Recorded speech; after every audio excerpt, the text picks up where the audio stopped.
अबे तू मरापेक्षा एखाद्याला मारून टाक ना, एखादा आमदार जरी कापला ना आम्ही वेळच येणार नाही, पण हे जातो मरतोय जाऊन बसलं तरी पेक्षा त्या आमदाराच्या घरासमोर पूर्ण कपडे काढून बसायचं, कपडेच ठेवायचे नाही आणि सहाच्या घराच्या समोरून जाऊन मुताचं. काय फरक आहे? मेल्यापेक्षा परवडत नाही का? हे हा धिंगाणा जर सुरू केला ना तर सांगतोय मुतल्यानं काय फाळतोय सरकार.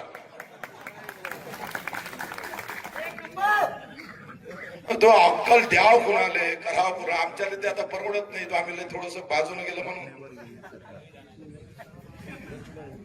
आम्ही मरण्यापेक्षा काही लढणं पसंत केलं पाहिजे का नाही केलं पाहिजे. आणि ते जर लढणं सुरू नाही केलं तर आमच्या लढण्यात काही अर्थ. पुणे तसेच पिंपरी चिंचवड परिसरातील महत्त्वाच्या बातम्या पाहण्यासाठी आजच आमच्या डिजिटल PCMC न्यूज चॅनलला सबस्क्राईब करा आणि बेल आयकॉन प्रेस करा.